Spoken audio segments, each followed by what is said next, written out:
Amen. All right. I don't know how many of you are theater buffs, but some of you are aware that Disney has been doing a bunch of live reboots of old cartoons of theirs.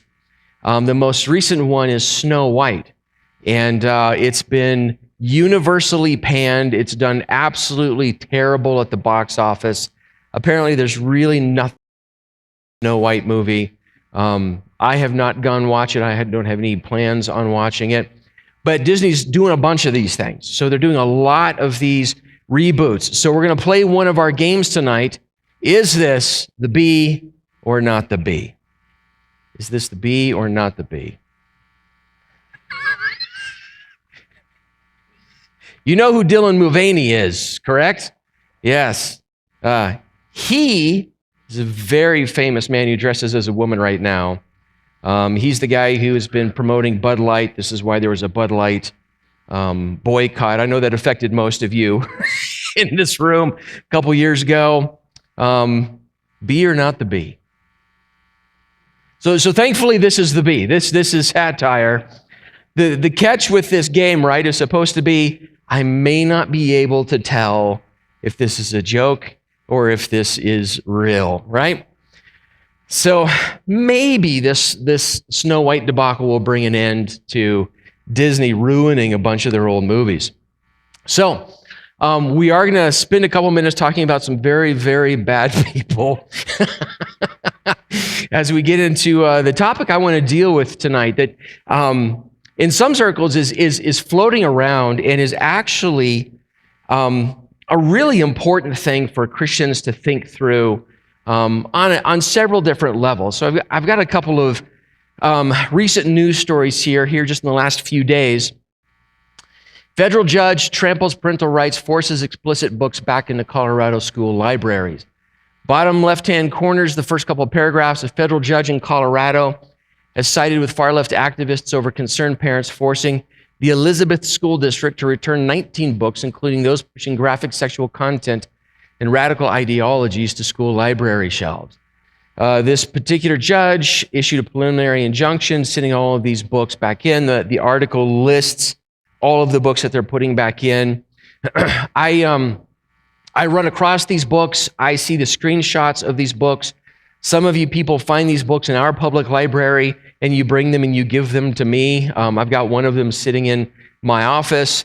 To say, hey, look, this is literally in my kids' public school library. It's in our Colorado Springs public library and so forth. I can't show you the pictures that are inside of some of these children's books that are inside of elementary and middle school libraries. It is literally cartoon pornography, just literally cartoon pornography. So there have been a lot of these battles in school districts to get these particular books out of these libraries. A parental group won this battle, and then a judge in the state of Colorado reverses it. We're going to put these books back in. Now, so this dance is happening a lot around the U.S. right now. If you're following the public school system in the state of Colorado, especially in the Denver area and a few other pockets of the state, these public schools are a mess, and some really, really horrible things are happening in these public schools.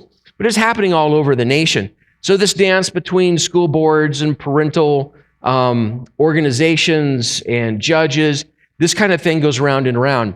Part of what I'm interested in thinking through tonight is some of the judge's reasoning that's contained in this article. Judge Sweeney, in her 45-page ruling, concluded that school board's actions, in removing these books, violated the First Amendment rights of students and authors alike, declaring that the books were removed because of the authors and books' content and viewpoints on issues such as race, sexual orientation, gender identity, LGBTQ content, rather than educational concerns. Quote, plaintiffs have shown that the district removed the 19 books based on the authors and books' content and viewpoints on issues such as race, sexual orientation, gender identity, content, and to promote the board's self-proclaimed conservative values, Sweeney wrote.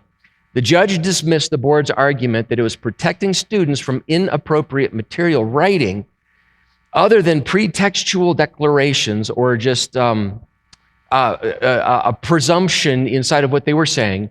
At this stage, there simply is no reason to believe that the books were removed because of vulgarity, age inappropriateness, or for legitimate pedagogical reasons.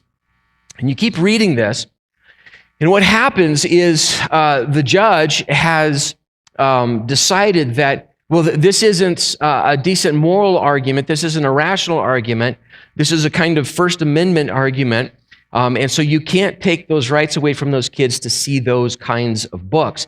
And parents are saying, well, those kinds of books actually sexualize and groom little children. It's inappropriate to have those books.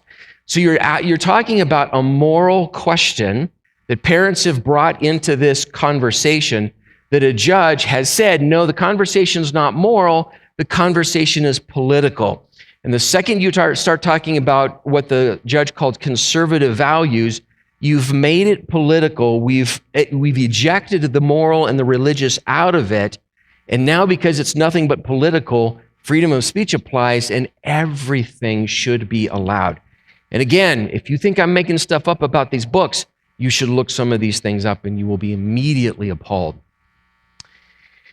The public square, what's appropriate and inappropriate, what's moral and immoral, what is allowed, what is not allowed. These are the kinds of questions I want to just sort of touch on for a minute or two tonight, which is why I choose this second article. Organization called the Satanic Grotto planned to hold black mass ritual inside Kansas State Capitol just days before Easter. So, I mean, these look like very happy people to begin with, right? So just to start with, they're happy. While the state granted the group permission to gather, it stipulated that their satanic activities must take place outside the Capitol building. However, the Satanic Grotto has said that they intend to ignore these boundaries and hold the event indoors. During the ritual, the Satanists intend to desecrate a consecrated Eucharistic host, a sacred element in Catholicism. If it's consecrated, that means they have to find some way to get it on the other side of a priest blessing it.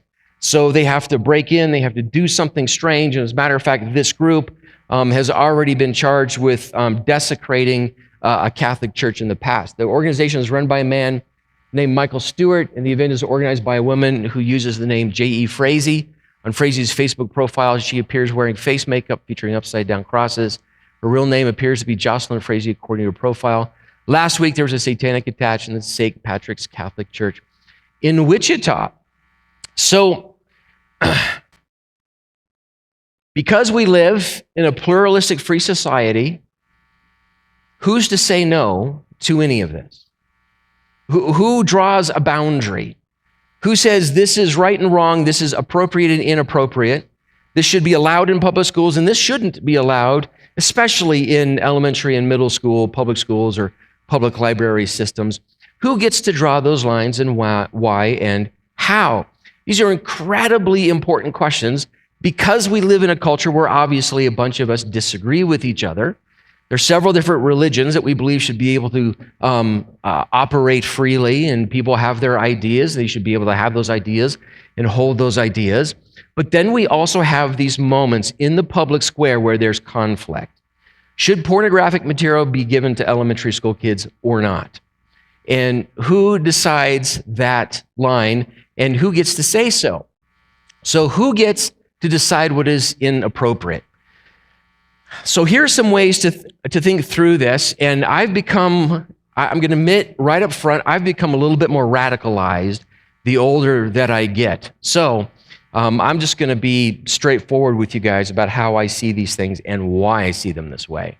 So these kinds of examples that we just saw, because they have to do with public schools, with a Capitol building in the state of Kansas, these examples show what someone might call a secular society. So we're not promoting or privileging one religion over another. Everybody gets to do basically everything that they want to do or should be allowed to do. But what we very quickly discover is that kind of public square is not neutral. It's not a public square that is morally neutral, especially the example of the school board and the books and the libraries. Those are moral decisions. Whether you agree with them or not, they are moral decisions, which means someone is deciding what is morally, not just politically, right and wrong. So even if we want to say that a government should be blatantly, completely, wholeheartedly neutral, allowing all viewpoints to do everything that they want to do, is that actually good for society? I would argue, and we just take these couple of examples, it's not good to put pornographic materials inside of libraries for little kids. It's just not. And I believe this as well. It's not good for a satanic group to have their worship service or a service inside of a state capitol building. And I can't just say that because I'm a Christian. I believe I can say that because I believe it is right and good and true. So under the pretext of freedom of speech, sexually explicit materials are forced. The judge puts them back into public schools, and Satanists are allowed to worship in a Capitol building. The ruling that we saw reveals a pagan morality, not a neutral secular morality, that allows the sexualization of and even the grooming of children. So inside of a culture making these kinds of decisions, I want to use a device that a Christian thinker and author, he's a philosopher, a cultural analyst, his name is Os Guinness. If you don't want to sit down and read one of his several dozen books that he's written, a lot of wonderful speeches with him on YouTube and interviews and so on and so forth, Os Guinness is a really good guy to listen to and spend some time with. In a book that he wrote about a year and a half, 2 years ago maybe, called The Free People's Suicide, he sort of formulated this. He said, these are values that our society came from 250 years ago. And so he sort of formulated, and he said, this is how a free society is intended to work and how it works the best. And so he calls it the golden triangle of freedom. So it's a triangle because it has 3 points: freedom, virtue, right? Freedom, virtue, and faith. And so here's how the triangle works. Here's how he says, a well-oiled, decent, free society works well over a long period of time. Virtue requires faith. So churches, this kind of thing, a robust, healthy, religious culture inoculates people with virtue. Enough self-control to be able to live well with one another and to have certain moral boundaries inside of their own lives that they are then fine living within those boundaries outside of the walls of their own home, so to speak. Virtue requires faith, but a robust faith requires enough freedom for that faith to do what it can do. A genuine freedom and liberty actually requires a citizenry who is by and large virtuous. Well, what do you need to have a citizenry that's virtuous? Well, you need faith. Well, what do you need for faith to be doing its thing? Well, you need enough freedom to be able to do that. So, well, how do you get enough freedom? Well, you do. So you see the logic of the cycle, that each of these needs the other. But inside of this now, you've got these moral boundaries that a culture is drawing because it has landed in this kind of situation. So, A Free People's Suicide, the name of the book. Virtue is the only quality that provides the self-restraint necessary for freedom. And that kind of ruling, and in other ways, that we see it on Tuesday nights and we see it in the world around us, virtue and religion are becoming privatized. That what is right and good and true, even what I believe to be spiritually true, is being privatized. So I sort of get to decide that, what works for me, how it works best for me and those who are closest to me. And if that view of a privatized virtue and religion takes hold, then what that does is it just sort of creates this multitude of ideas and beliefs and faiths that get practiced. And then you immediately have all this conflict and nobody knows how to draw boundaries. Who gets to decide what is appropriate and inappropriate? So virtue, public virtue given to us by faith, is the only quality that provides the self-restraint necessary for freedom. Faith, and Os Guinness is a Christian thinker, so he speaks specifically the Christian faith. is what gives citizens the virtue that it needs to do this. And then freedom is required for faith to flourish and to do its work in the lives of citizens. So, and this is a lot of his argument, and because we are foundationally a Christian nation, we enjoy the liberty we have to this point. So Christianity is necessary for large-scale and especially long-term civilization over time. A lot of what we would call Western civilization has roots in its Greek and Roman background, but it really takes its shape in the Judeo-Christian world. So where that broad system, even if not everybody in that system is an observant Jew or a follower of Jesus Christ, you have a larger system that upholds the basic structures of that kind of morality. And it's that makes long-term civilization possible. And that's what makes the notion that we shouldn't give 10-year-olds pornography, it makes that non-debatable. It's just sort of obvious if we live in that kind of culture. But when we start pulling those things out of culture, it's no longer obvious to more and more people, and we end up in these really, really strange places. So some values do harm to our neighbors, and some will do us all good. So I want to encourage Christians, we are well within our reason to advocate for Christian virtue. So often the pushback on that is some version of, you can't legislate morality, you can't legislate your religion. Every single law on the books, from city municipal codes to federal statutes against theft and murder, are all moral. Every single one of them is moral, right? Even the financial ones are moral. So it doesn't make any sense, ultimately, to say you can't legislate morality. That's actually all you can legislate is morality. So now the question is, for Christians, well, should we go ahead and be silenced and sort of step into the background and go, well, we don't want to push our faith system on anybody? Well, that reveals a kind of lack of confidence in the goodness of what we believe. The goodness of what we believe, that we can actually go out there into the public square. We're not forcing, we're not coercing, we're not doing any of that. We're just making the case and the argument, calling people to Jesus Christ and saying, well, as a matter of fact, the God who made you knows how we should live together with each other, right? So that is entirely within the Christian's purview as we walk out into the world around us, because what God has done for all of us is good for all of us. And a lot of things that this culture does now does harm to our neighbors. And there are things that the Christians have, that scriptures have, that reasonable people have, that will do us all good.